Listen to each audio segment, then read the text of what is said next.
it will be recorded to go online next week. So those who didn't tune in can check it out and see what they missed, and hopefully listen in next time. Use the chat at the bottom there if anybody has any questions they want to submit as well. A couple came in on Instagram, so we'll work those in as we go.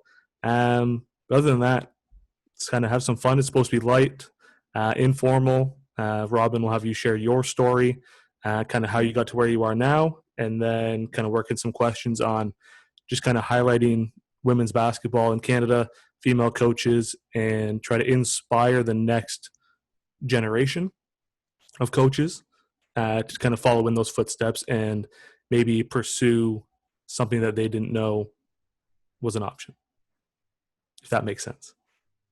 It did in my head, so. But we'll see what Very happens. Cool. So for those that don't know, Robyn Fleckenstein, the head coach of the Mount Royal Cougars women's basketball program. So Robyn, I want to thank you for doing this, being the first guest. It's the first time I've done something like this, so bear with me. It's good. Yeah, I'm happy to be your guinea pig.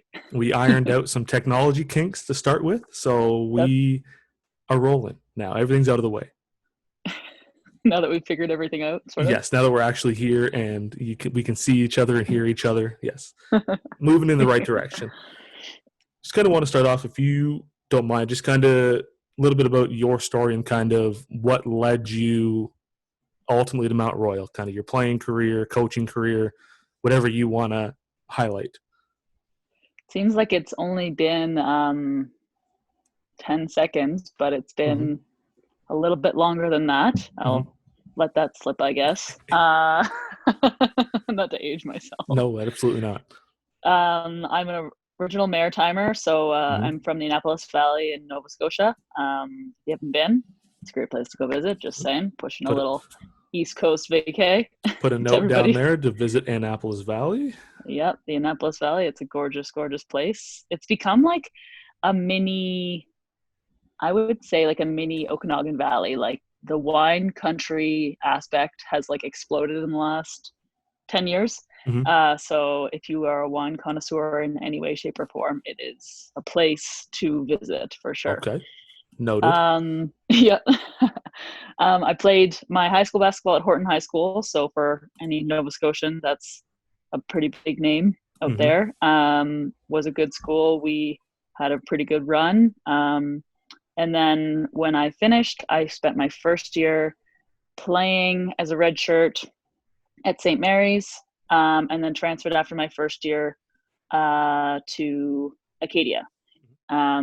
I transferred because my high school coach, Bev Greenlaw, got the job at Acadia. Okay. And so I think I had so much fun in high school playing for him that there was no question that when he got a job that was close to home for me, I was just really excited to be Made around sense. him again. Yep. Yeah, exactly. I played 2 years. My third year, I wasn't super sure what I wanted to do basketball wise. Honestly, wasn't super happy with where I was on the team, and it just was a struggle for me. And so I took a year off, and then I missed it like crazy. So for anyone who takes a year off and doesn't know what's going on, it's like, oh man, I like that. I want to do that again. So in my fourth year, I was ready to go, ready to come back in, and blew my ACL. Okay. in preseason. So I guess it wasn't even before preseason. Yeah. Wow. Okay.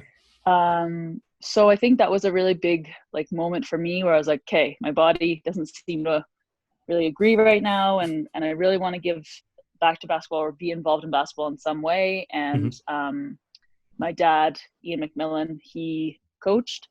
So I was like, you know what, I think that's a good gig for me. I would just go try it out. So I coached that year. My fourth year at Acadia, I coached at Horton High School, and I think that kind of just kicked it all off for me. I liked it. It was really fun. I knew the athletes at Horton. I knew the culture and the facilities and just everybody, and it was a really comfortable thing for me. And so I felt like that was a good fit. So I graduated that spring, and I was like, okay, what's next? Just like every other person with an undergrad, you're like, hey, got an undergrad. You have no idea what's next. What do I do now? Yeah.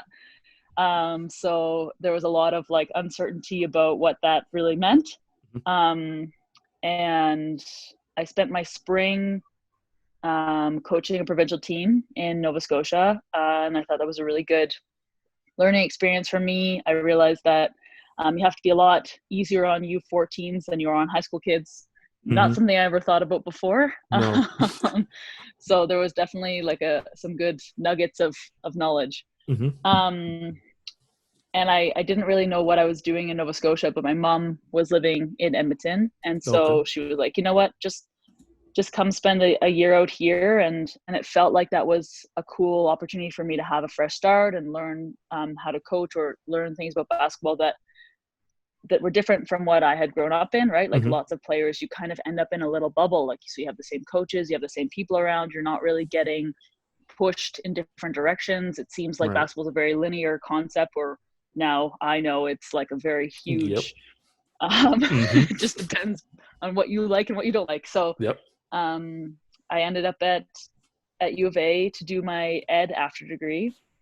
And I ended up with Scott Edwards as one of his assistants. So that was a really phenomenal growth opportunity for me because, of course, the Nova Scotia bubble, all I ever knew was how basketball is played in Nova Scotia. And Scott showed me a lot of things that were different than what I'd grown up with. So that was a really great experience. I loved my time at U of A. I spent 2 years there doing my my after degree in education. And then I did land in a job. So I got a teaching job right away. So anyone who's a young teacher and you want to get into coaching, it's a great way to get employed. So I coached my first year of high school in Edmonton at Scona, in just north of our campus. And I also was an assistant with Scott that year. And then the next year I transferred and I coached at Shep and taught there. And I was still an assistant coach at U of A. So I spent 2 years teaching high school and coaching university. And I think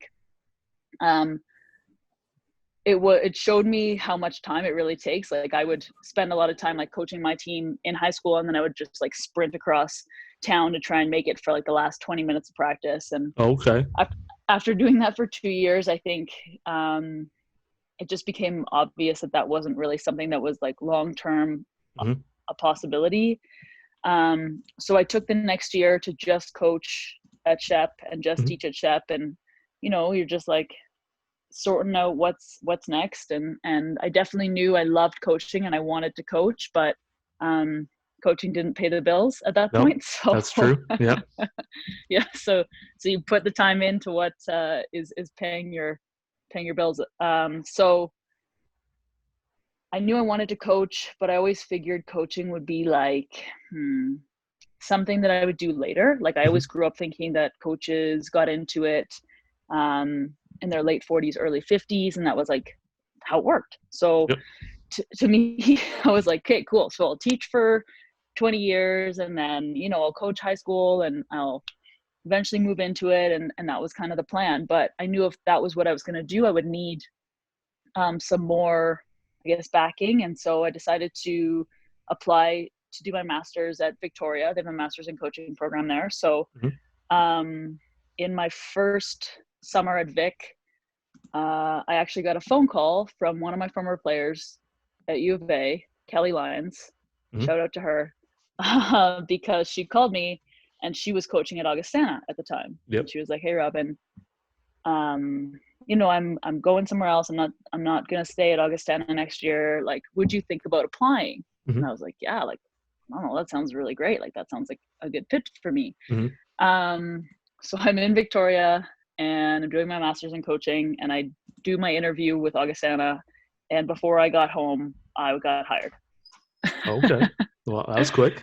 Yeah, it was. So I guess in a way it's like things sometimes fall into place and you didn't really plan any of it. So so Augustana was 2 years of learning and growth, and it was phenomenal. Like, it was a great place for me to grow as a young coach. And in 2 years, we went from not making playoffs to finishing fourth in the ACAC. So that was a a pretty cool experience. And I Mm-hmm. think I was super fortunate to play or to coach with some athletes who were young and really up and coming and super willing to learn, and they really bought into what we were doing. And I think that showed me the power of someone having confidence in you, and everybody being on the same page.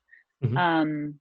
And so that summer, after my second year at Augustana, I was coaching the U15 Alberta provincial team, and I had applied for a couple jobs, but wasn't really expecting anything. Just kind of like wanted some practice in interviewing, and I thought, at some point I'd like to make the jump to U Sports if Mm-hmm. that came my way, and Yep. it doesn't come your way if you don't throw your hat in the ring. So That's true. um so I spent that summer applying, and the third application I threw in was to Mount Royal. Mm-hmm.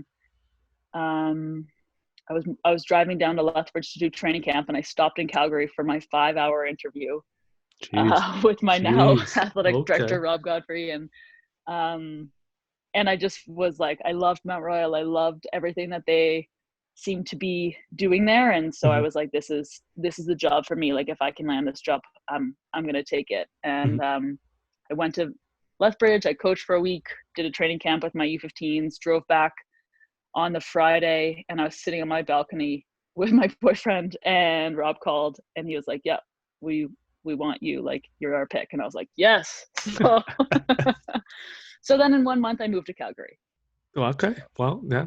Everything Yeah. Augustana was quick, and then a 1 Yes. month to move to Calgary. That's quick too. Like that's a quick Yeah. turnaround. Yeah. Well, Matt and I had just bought in Edmonton a year previous, Oh, okay. and so we had to find renters and get all our Mm-hmm. stuff down to Calgary about as quick as can be, but it was worth it. So Yeah. Everything, like you said before, everything kind of falls into place when you least expect it, yeah. and the world has a weird way of working out, Mm-hmm. whether good, bad, otherwise. It works out as it should, and for you guys, it worked out for the best, and now you're going into year 2. Yep. Looking back to high school days, college, coaching, what have you, who's your biggest basketball inspiration? Like, as a player. Player, coach, it can be either.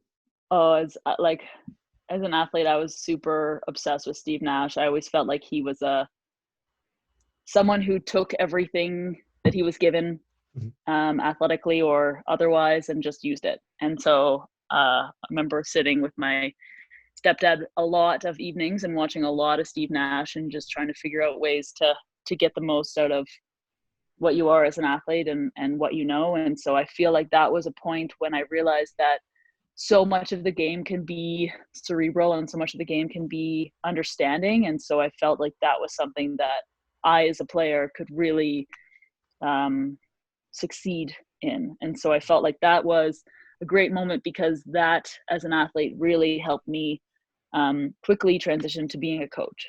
Mm-hmm. In terms of coaching mentors, Mm-hmm. I think I have a lot. Okay. My stepdad is definitely one of them. Okay. And then my high school coach, Bev Greenlaw, would be another. Mm-hmm. I always felt like they were great humans first, and that was something that really mattered to me, and I learned from them. And it was always people first, and then basketball. So I think that was something that I loved and I really bought into. With Scott, no question, Edwards, he's a huge mentor of mine. I still call him and bug him at least once a month. Okay, that's with, fair. Yeah. with meaningless, or in my he's probably like, Robyn, that's a ridiculous question, but I Hey, ask a lot of questions. that's fine. That's how you learn. Exactly. So he's just been exceptionally patient, and he's someone who mentors so many young females, and it's something that he really sees as part of his role at U of A. So that's been pretty cool. And then I think another mentor of mine would be Dave Drapiak at Augustana. He was our men's coach when I was there, and I think he really held my hand a few times when I would just be like, what's going on? What are we doing? Yep. Including, like, he would wait for me to go to staff meetings in my first year, because I was like, I don't know where I am. This campus is a maze. It's Yeah. a tiny campus. Like really, there's no reason but I just get lost easy. The smallest ones are the ones. Those are the ones you get lost at the quickest because it seems so Yes. simple, but it's not at all. Oh, there is a basement maze at Augustana where like the calf is and the locker rooms and stuff. And like, I swear you could it's like a labyrinth. You go down there and you would just die. So Just that's someone's why there for I have days and you don't know traps. where they are, and it just Yeah. happens. It happens. Yeah. Yeah. It's Looking crazy. back at when you were a player, you mentioned earlier kind of basketball is kind of just this bubble. You think you have the same coaches, same everything essentially. Mhm. And then now that you're a coach, you realize there's so much more to it. How do you get the girls in your team to realize that there's so much more out there? I think we talk with our athletes. We talk a lot about um, like verbiage and sets and concepts, and so like obviously every coach kind of runs their own style of play, but Hmm. part of my, I guess I call it like basketball education, is that we talk about types of screens, types of actions, like action series, defensive rotations, how you would do it differently. So we try to educate the athletes that like, hey, this is how we do it Hmm. offensively. This is how we move. But when we're scouting a team, like every week, we would talk and teach how that other team does things differently, because I think that patterns make things easier to defend, to execute, to understand. And so if you know that, hey, every time there's a wing entry here, they're going to set a chin screen to a ball screen. Hey, that's way easier to defend if you're like, I don't know what's happening. And the next time it happens the same, but I'm like so confused and I'm all over the place. So Hmm. um, we really try to work hard on teaching patterns and teaching the game. Hmm. And kind of for, I guess, life away from basketball too, because you're around the same people so often, and you kind of find that network to be small in a sense. Mm-hmm. How do you kind of encourage them to kind of step out of their comfort zone and do different things that may challenge them, whether it's volunteering or coaching under 12, under 14, high school, what have you? How do you kind of help coach them into situations like that and try to get them to see that there's more in the world than, if that makes I sense? would, yeah, I would say that we do like almost, I hate to say force, but like there's mandatory voluntary volunteering hours that we have as part of our program. So, Mhm. you know, as a student athlete, you're going to do your school, you're going to do your sport, but you're also going to give back to the community because we think that's really important. Mhm. So it's not really like a, hey, you should try this out. It's like you guys are going to find something that you find interesting and you're being asked to spend some time giving back. And we just think that's really important in general. The coaching piece, all our athletes are forced to coach a little bit at Mhm. least. So Yeah. we do help with provincial team tryouts. We will help run clinics or camps or whatever. I think as an athlete myself, I started coaching when I was in grade 10, right? Like Okay. camps and stuff, but Mhm. I think it really helps you understand that maybe coaching isn't super easy, and it's like, hey, just do this. Like you have to really be able to explain things and Mhm. error correct and have empathy. And so Yeah. all those things just make a better athlete and a better teammate. Looking back at when you were, before we get into kind of the females and coaching and how we can kind of bring more eyes to the game as a whole, because like I can go on that for hours because I don't think it's anywhere near where it should. What was the best piece of advice that you were given, either as a coach or as a player? I think it was just as an athlete, I remember being at CP, and now this kind of like, again, I'm aging myself here, but CP in the Maritimes is a really big deal, and we had like Mhm. all the university coaches out running it. And so I remember there was something in CP where someone was like, listen, like you're here to get identified for Canada basketball. Mhm. So if you're going to get identified, you have to stand out somehow. So one piece of advice they gave us was when they're um, demoing a drill, like if you want to be identified, you should be in every demo. If you want to be identified, you should be working the hardest in every drill. You should be doing the extra things that you're not being asked to do. You should be really detail oriented. And I think all those things like really stuck with me, that doesn't just apply to being a player. Mm-hmm. If you want to stick out as an assistant coach, then you're going to do those things too, right? Like you're going to find the areas that you can succeed in or you can excel in, and you're going to do that for your head coach. You're going to be loyal, and you're going to be committed, and you're going to put in the extra time. And at the same as a young coach is like, you're going to say yes to a lot of things. You're not going to have a lot of your own time, maybe. Yeah. But it's going to be worthwhile because it's going to elevate your name, and really your name is all you have in basketball, right? Like it's not about, nobody can do that for you. Nobody can put the work in for you. You have to do all of that yourself. Yeah, and you have to want to do it. For one, it's easy to just be called on to demo a drill, but it's another thing to volunteer yourself to demo every drill that you can or want to. Yeah, you can't, nobody can push you more than you can push yourself. Yeah, exactly. That's valid. That makes sense. One question came in off Instagram that I think will really help kind of guide the females in coaching aspect of it. It's from a player in the ACAC. And they asked, how has being female affected your coaching career, either positively or negatively? I think the funny thing about female versus male is like, you get it a lot from athletes that are like, oh, like I've never played for a female before. And I'm like, cool. I had never played for a female either. Yeah. Like, I know that might sound silly, but it's like, to me, it isn't anything but, I don't know, like I have a gender, you have a gender, everybody has a gender, but I'm still a person. I'm still me. I still have a unique personality. And so I think that was something I'd always say to athletes. It's like, oh, I never played for a woman. Like, I don't know if I want to play for you. And I'm like, oh, sweet. Like, I never played for a woman either. I'm just me. Like, I'm just me dealing with you. Like, we just interact as humans. And I think that was one thing that I always had to fight, that stigma of young females who are like, well, like I don't, there are issues sometimes with like women being catty to one another. And like, and to me, I've seen that, I've dealt with that, and I know how to handle it. Like I've been there.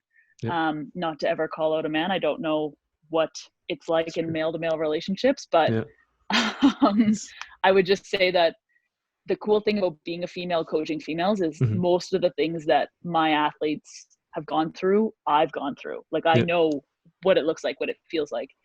I think sometimes when you're a young female, it's easy for others to, and you're coaching, it's easy for others to look at you and just say like, oh, well, it's really great that like she got the job, but like she really only got the job because she's female. And I think that sometimes hurts because I'm not saying it's untrue in some circumstances, but I think it's always important to look at the individual, right? It's always about, I'm a person, I coach basketball, I'm good or I'm bad, I don't know, win-loss record or graduation record or success in life later record, whatever you want to use as your measuring stick. I think that's way more important than just giving someone the title of, you're young and you're this gender. That doesn't have anything to do with it. No, I think if you can, I've always been a firm believer, if you can coach, you can coach regardless of what it is, whatever, male, female, whatever. If you can coach, you can coach. And I think we run into that. Well, not me, but you know what I'm trying to say is there's not many female coaches. So U Sports has 20 out of 48. Going to be 21 when Claire Meadows goes to Queens in 2021. You look at the CCAA, there's 2 in the Pac West, 2 out of 7. AC has, I think, 2, maybe 3. No, just Deanna and Mandy. So they're 2 out of 15. The OCAA has 5 out of 19, and the ACAA is 1 out of 7. So you don't see it that often. Right. You don't see many female coaches. So you run into that. I'm guessing a lot of people are saying, "Oh, I've never been coached by a female. I'm hesitant." And Right. it's one of those things that for young people growing up, they don't see it. They can't. They don't think they can achieve it. Is I think one of Right. those issues we see with younger women in coaching. They don't see it as often. And it comes to a coverage thing too, and it's another issue for another day. But how can we motivate or kind of inspire those younger generation, younger coaches to get into coaching, even if they don't see it on a regular basis? Like, what advice would you give to those younger females who may think that coaching is something they want to do down the road, but are hesitant because of issues they've seen that where players may not want to play for a female coach, or just that, like you said, that stigma around it? Right. Um, I just think that if you want to do this career, if you really want this job, then you have to just go after it, Mm-hmm. right? Like you have to um, take the steps in your world, in your life, to understand that that's going to be your goal. I think the biggest struggle in getting more women involved is that it is a really um, all-consuming career, and so I Mm-hmm. think that's why we have so fewer females doing it, because gender roles, gender stereotypes. Mm-hmm. I hope this doesn't offend anyone, but generally women are the ones who are raising the families and taking care of the home, and That's true. people think that you can't do those things and coach. Mm-hmm. I don't think so.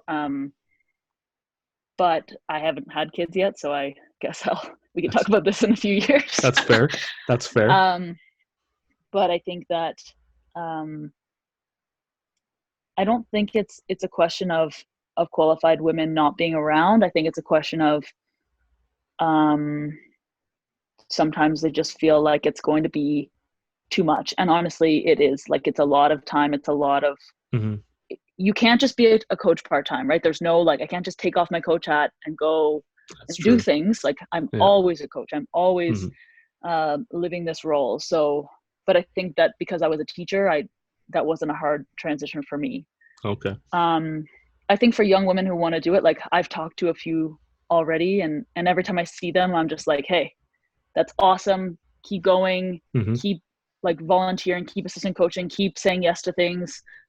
Because the more you do, the more you've experienced, the more Mm-hmm. ready you are for a full-time job. Yeah. And so I think that that's part of it. Mm-hmm. Yeah, I don't I I think a don't have lot a of lot it. of advice other than just keep going, right? Like if that's Mm-hmm. what you want, you have to keep going. I think a lot of it, it's a lot similar to like if you want a career in a different position that's not coaching. A lot of it's just Mhm. networking. Put yourself out there as much as Yes. you physically can without draining yourself, and you have no energy. But say yes Yes. to things, volunteer, take opportunities that are given to you, and put your name out there. And they're going to Yeah. recognize that name 2, 3, 5 years down the road if you go apply for a position, whether it's assistant coach, Yeah. head coach, whatever.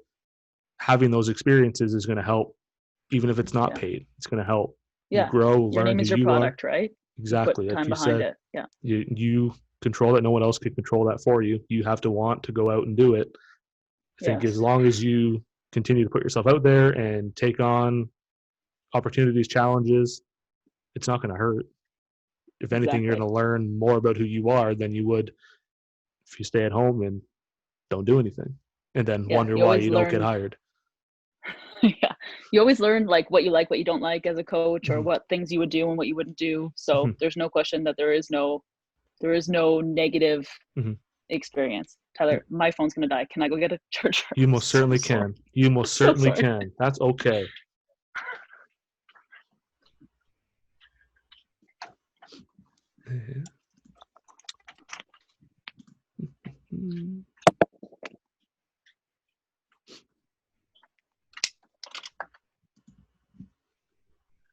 I obviously am like the least prepared human, but I was ready to do this on my laptop, and then of course my laptop didn't It's it, it didn't it's like it. 2020. It's 2020. Laptop's not working now. Phone's dying. It's 2020. That's all I'm gonna say. I'm Yeah, just gonna leave it at that. all the hilarious pieces of technology issues that Yeah. you run into. Okay, You, I'm good. Sorry. good. That's okay. That is quite all right. We had a question in the chat from Cheryl Jean Paul out of Trinity Western. Love Was Cheryl. asking, what were some of your challenges in your first year at Mount Royal? I think every first year comes with a lot of like figuring out just the most basic things. Like, I don't know how to use a printer on campus, or like my office is now way further away from the gym, so I have to like my like routine before practice just changes. You don't know who to ask things for things from on campus, or like, I don't know. There's just so many things that come with like a new environment. So I think that really stands out to me. The U Sports landscape is really different from college. I would say that it's incredible. Like, everybody that I saw in Canada West is a great coach. So it's very competitive, right? Like, it's very intense, and you have to be on your game 24/7, and you can't have an off moment. And so I felt like that was a big difference where, you know, sometimes I would just be like, holy moly, like, everybody's really good at this. Like, everybody has all the answers, and I'm just hanging out being like, shoot, I'm a step behind.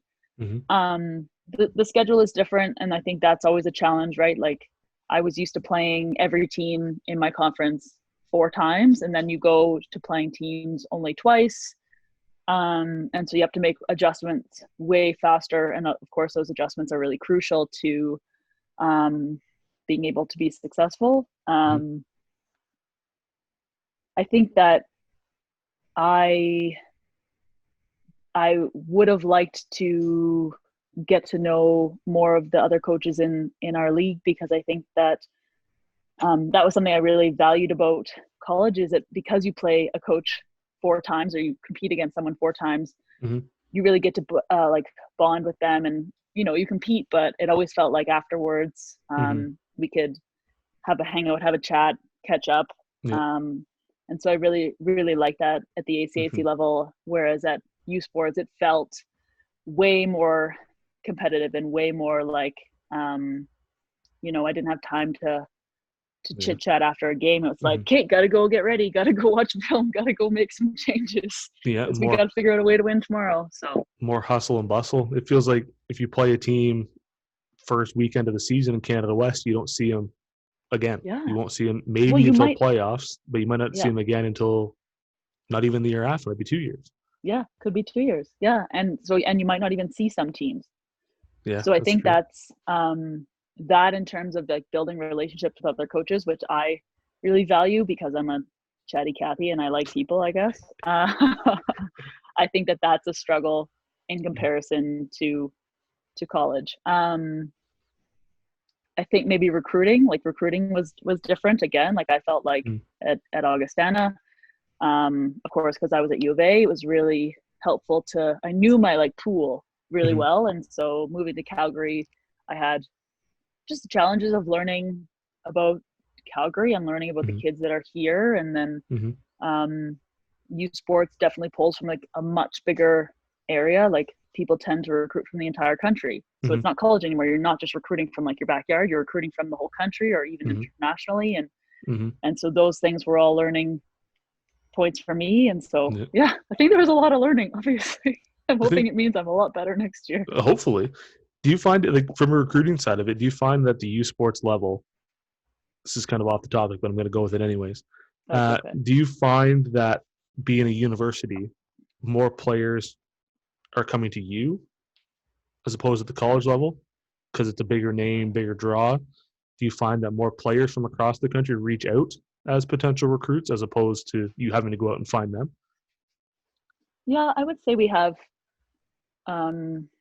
I have more interest that's not just local. Like, when I was at Augustana, I found that we had interest. I would get emails, I would get contacted, but it would be a lot of Alberta kids. Okay. Whereas at Mount Royal, I've definitely had emails from internationals. I've had emails from kids from other provinces.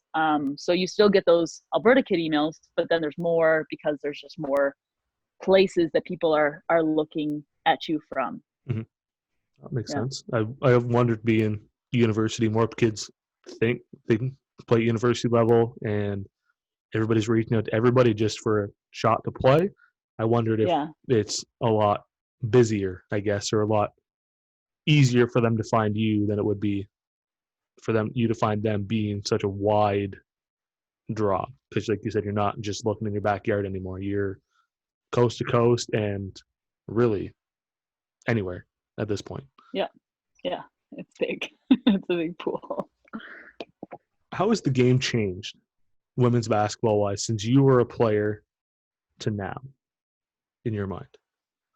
Um, I don't know if I can answer this well, because I feel like I don't know if it's changed a lot or I've just learned a bajillion more things. Mm-hmm. But I remember growing up in a very like skills dense mindset, and now I find that, and maybe again, like now this is just university and I'm coaching in a different province, but I find now it's a lot more like, yeah, skills are super important still, and that didn't go away, but now I also need my athletes to really get the big picture of what I'm teaching and what we're doing as a group, right? For one person to be off base, that can blow up your whole offensive possession, or like every offensive possession. So I think maybe that's one. I think women are getting more attention for being athletes. I think women are getting more attention, or more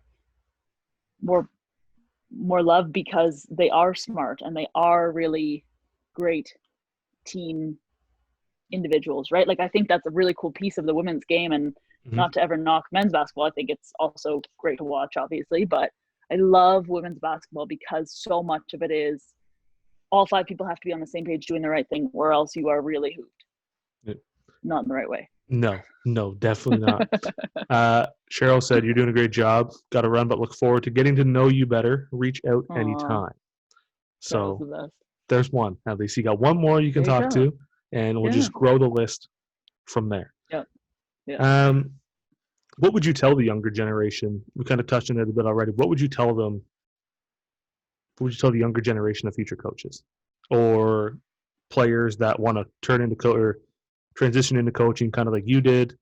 We touched on it a bit. Just take the opportunities that are given to you. But what would you tell them to kind of get them into the game? And we gave the numbers earlier of the 41% of head coaches, but there's a ton at the U Sports and CCAA level that are assistant coaches that are doing fantastic things, but it's only a matter of time before they get a call for head coach. So there's a lot of opportunities in coaching that go beyond the head coach role. But what would you tell that younger generation to kind of motivate them to keep going, even if, again, if you can't see it, you think you can achieve it, but it's all right there waiting for you to take? Yes. I think there should be more people reaching out, like if they're interested in it.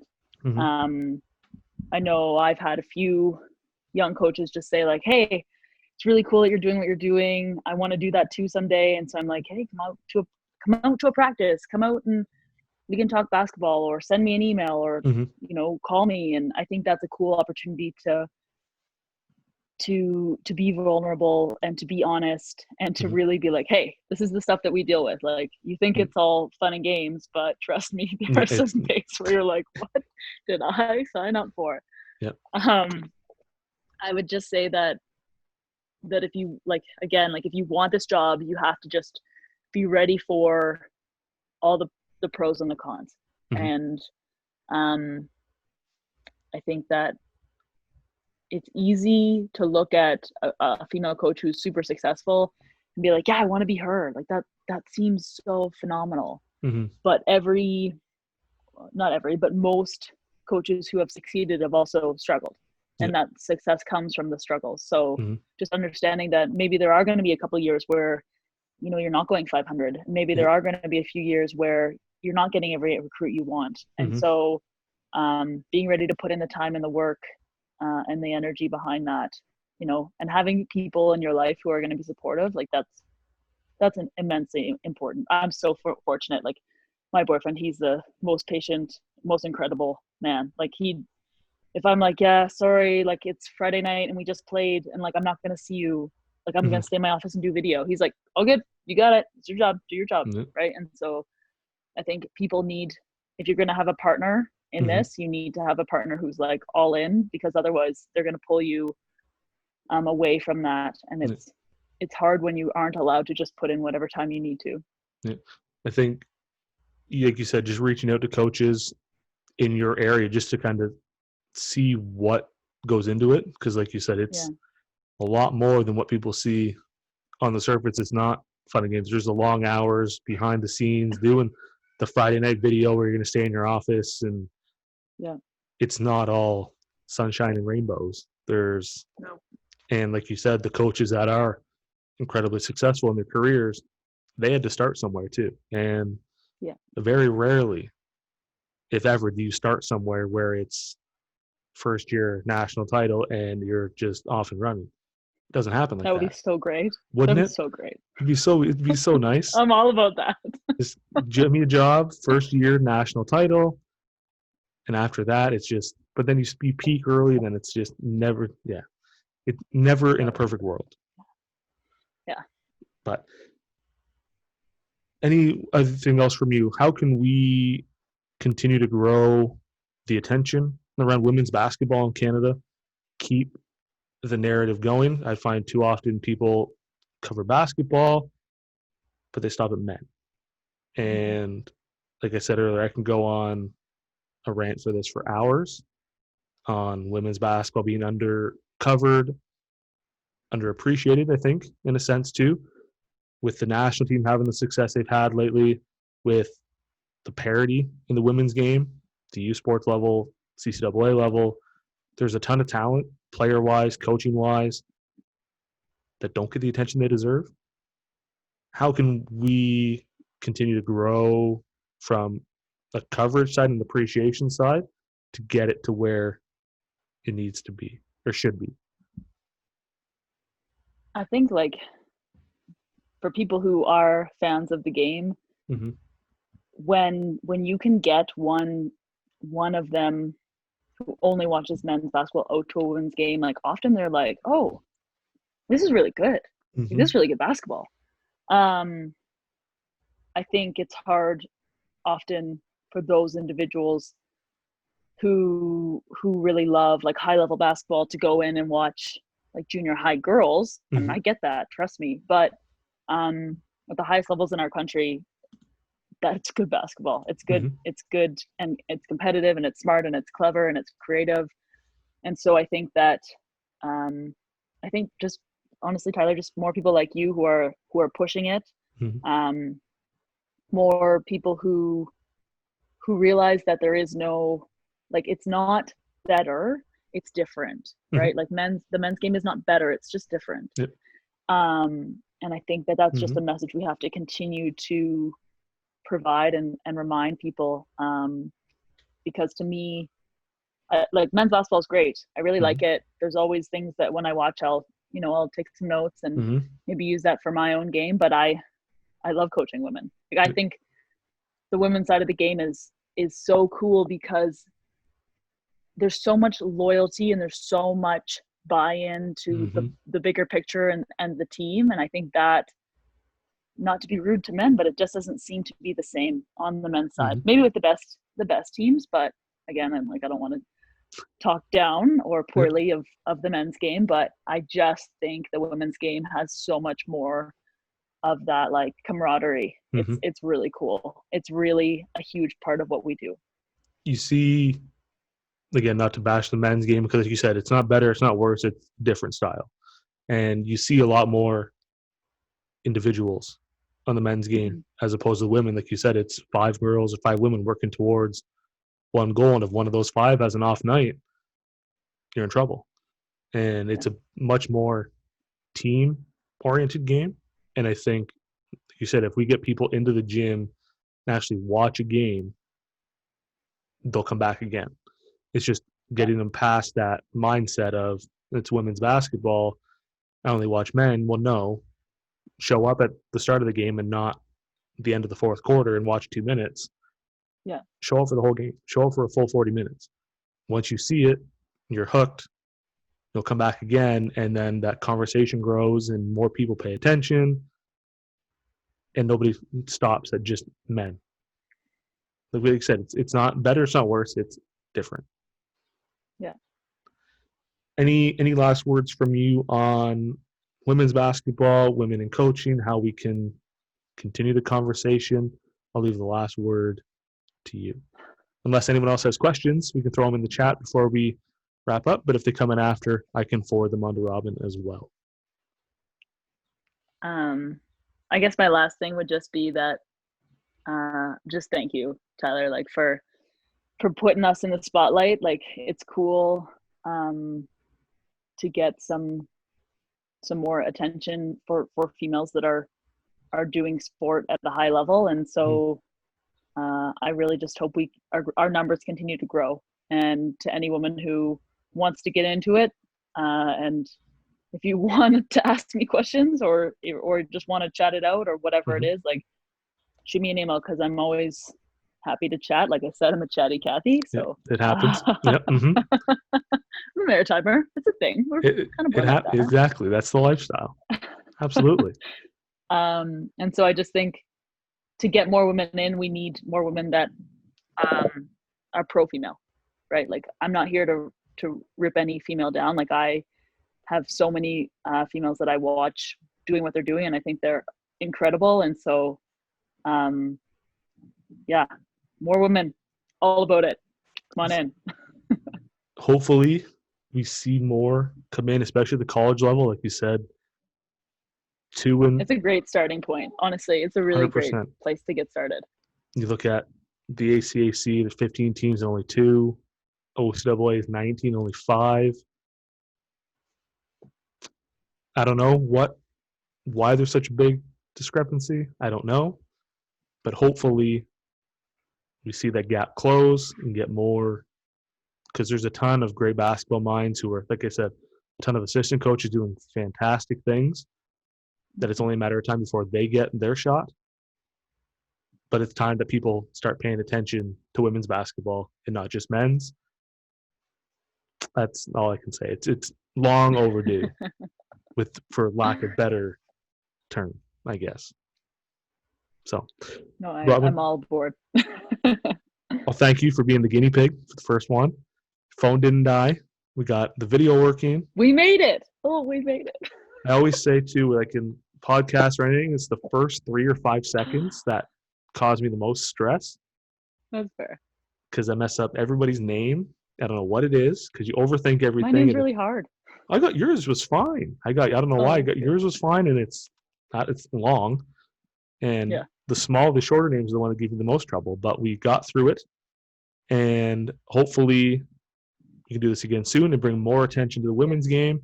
And I want to thank you again for doing this. It was a lot of fun. And anytime we can shed more light, let's do it. I love it. Thanks so much, Tyler. Thank you.